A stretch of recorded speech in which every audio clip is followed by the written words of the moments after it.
آج 28 مئی 2020 بروز جمعرات ہے۔ فکر و خبر کی اردو سروس سے پیش کی جا رہی ہیں ہندوستان اور عالمی خبریں۔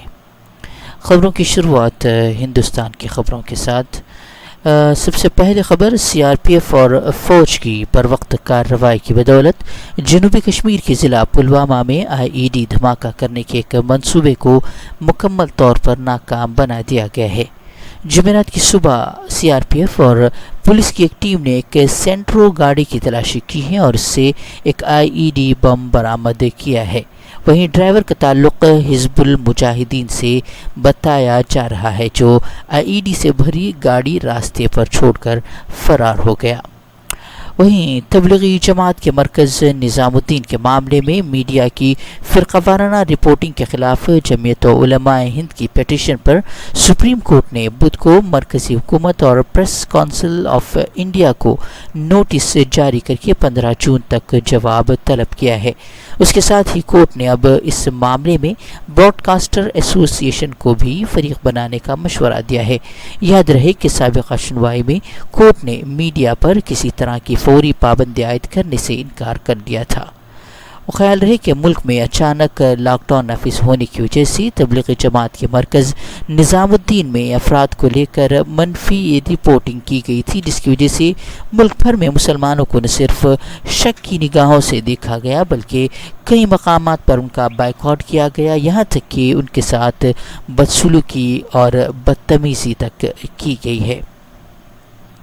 ایودھیا بابری مسجد انہدام کیس میں آج بھارتیہ جنتا پارٹی یعنی کہ بی جے پی کے رہنما اور سابق وزیر داخلہ لال کرشن اڈوانی، سابق مرکزی وزیر اما بھارتی اور سابق گورنر کلیان سنگھ کا بیان ریکارڈ کیا جائے گا۔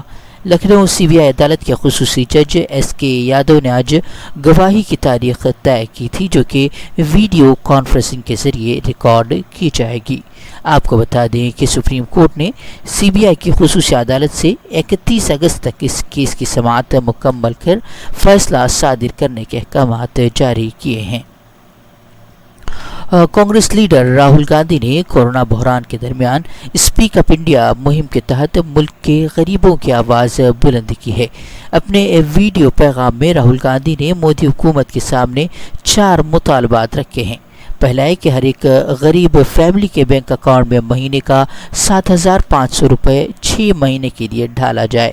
وہیں منریگا کو 100 دن نہیں بلکہ 200 دن تک چلایا جائے۔ وہیں چھوٹے اور میڈیم کاروبار ہیں، ان کے لیے فوراً ایک پیکیج تیار کیا جائے۔ جبکہ چوتھا مطالبہ یہ ہے کہ سڑکوں پر چل رہے مزدوروں کے گھر لوٹنے کے لیے صحیح انتظامات کیے جائیں۔ وہیں ملک میں 2 دن تک کورونا وائرس یعنی کووڈ-19 انفیکشن کے نئے معاملوں میں جزوی کمی کے بعد گزشتہ 24 گھنٹوں کے دوران ایک بار پھر اضافہ ریکارڈ کیا گیا ہے اور 6,566 نئے معاملات کے ساتھ متاثرین کی کل تعداد 1,58,333 تک پہنچ گئی ہے اور اس مدت میں 154 لوگوں کی موت کے ساتھ ہی مرنے والوں کی تعداد 4,531 تک پہنچ گئی ہے۔ سپریم کورٹ نے نظام الدین مرکز معاملے کی مرکزی تفتیشی بیورو سی بی آئی سے جانچ کرائے جانے سے متعلق درخواست پر مرکزی حکومت سے بدھ کے روز جواب طلب کیا ہے۔ درخواست گزار نے کورونا وائرس سے لوگوں کی زندگی کی حفاظت میں لاپرواہی کا رویہ اپنانے کے تعلق سے مرکزی اور دہلی حکومت پر غیر فعالیت کا الزام عائد کیا ہے۔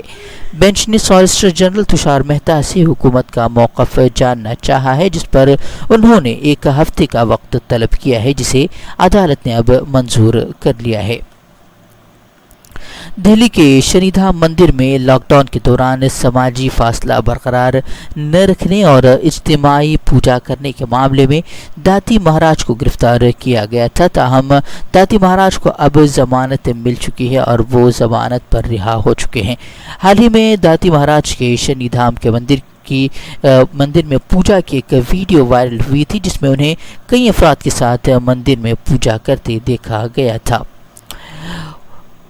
پنجاب حکومت نے بغیر کسی پیشگی اطلاع کے جموں کشمیر کے 2 اسلحہ کٹھوا اور سانبا میں بہنے والی 2 آبپاشی نہروں کا پانی 10 دنوں کے لیے روک دیا ہے، جس کے نتیجے میں ان اضلاع میں دھان کی پنیری اور لیچی کے باغات تیزی سے سوکھ رہے ہیں، جس سے لوگ اور کاروباری کافی پریشانیوں کا سامنا کر رہے ہیں۔ کرناٹک کے وزیر کوٹا سرینواس پجاری کی جانب سے 1 جون سے مندروں کو عوام کے لیے کھولے جانے کا اشارہ دیے جانے کے بعد مساجد اور چرچ کھولنے کی بھی درخواست کی گئی ہے۔ آپ کو بتا دیں کہ ملک میں لاک ڈاؤن ہے اور کئی طرح کی پابندیاں عائد کی گئی ہیں، جبکہ کئی طرح کی نرمیوں کا بھی کئی جگہ اعلان کیا گیا ہے، لیکن اب اس بیان کے سامنے آنے کے بعد کرناٹک کے وزیر اعلیٰ یڈیورپا نے واضح کر دیا ہے کہ ریاست میں اگر مندر کھلیں گے تو مسجد اور چرچ بھی عبادت کے لیے کھولے جائیں گے۔ انہوں نے کہا ہے کہ ملک کا قانون سب کے لیے یکساں ہے۔ انہوں نے اعلان کیا ہے کہ اس کے لیے مرکزی حکومت کی نئی گائیڈ لائنز کا وہ انتظار کر رہے ہیں، جس کے بعد ہی کوئی فیصلہ کیا جائے گا۔ 31 مئی کے بعد مرکزی حکومت 2 ہفتوں کے لیے ایک بار پھر لاک ڈاؤن بڑھا سکتی ہے۔ یہ لاک ڈاؤن جو کورونا وائرس کی رفتار کو کم کرنے کے لیے بڑھایا گیا ہے، پہلے سے مختلف اور پہلے سے کہیں زیادہ آرام دہ ہو سکتا ہے۔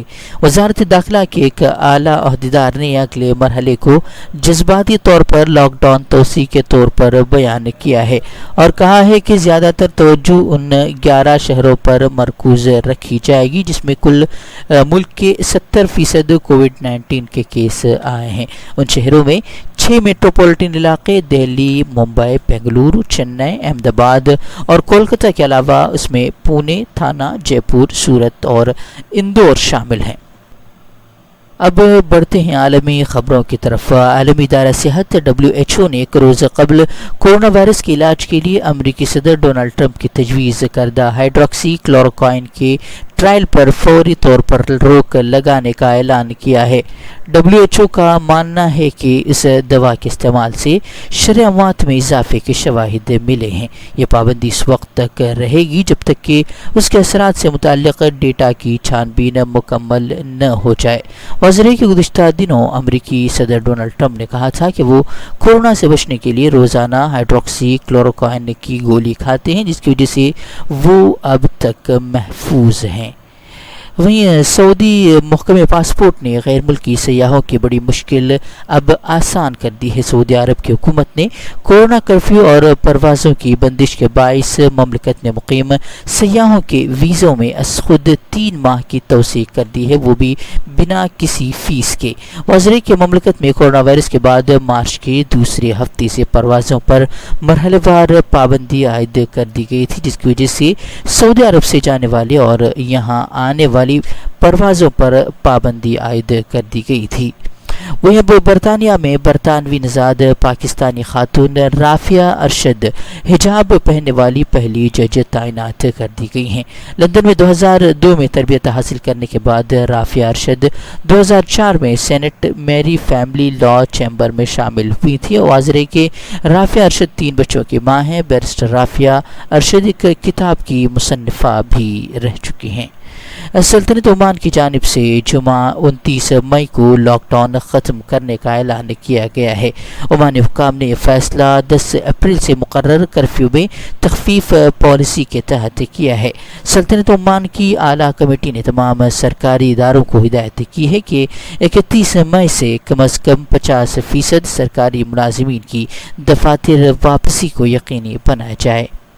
وہیں امریکہ میں کورونا وائرس سے ہلاک ہونے والے افراد کی تعداد 1 لاکھ سے تجاوز کر گئی ہے۔ امریکہ میں کورونا وائرس سے متاثرہ مریضوں کی مصدقہ تعداد بھی تقریباً 17 لاکھ ہو چکی ہے۔ جان ہاپکنس یونیورسٹی کے اعداد و شمار کے مطابق دنیا بھر میں کورونا وائرس سے متاثرہ مریضوں کی تعداد اب 57 لاکھ کے قریب ہو چکی ہے، جبکہ عالمی سطح پر ہلاکتوں کی تعداد بھی 3,55,000 سے زائد بنتی ہے۔ دنیا بھر میں صحت یاب ہونے والے مریضوں کی تعداد تقریباً 24 لاکھ بتائی جا رہی ہے۔ کورونا وائرس بحران کے دوران عالمی سطح پر مزید 86 ملین بچے غربت کا شکار ہو سکتے ہیں۔ اقوام متحدہ کے ادارے برائے اطفال یونیسیف اور غیر سرکاری تنظیم سیو دا چلڈرن کی ایک رپورٹ کے مطابق اس طرح دنیا بھر میں غربت میں زندگی گزارنے والے بچوں کی موجودہ تعداد میں 15% تک اضافہ ہو جائے گا۔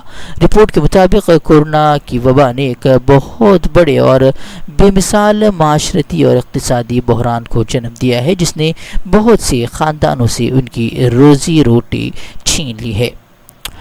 آپ سن رہے تھے فکر خبر کی اردو نشریات۔ مزید خبروں کے لیے لاگ ان کریں فکرخبر.com۔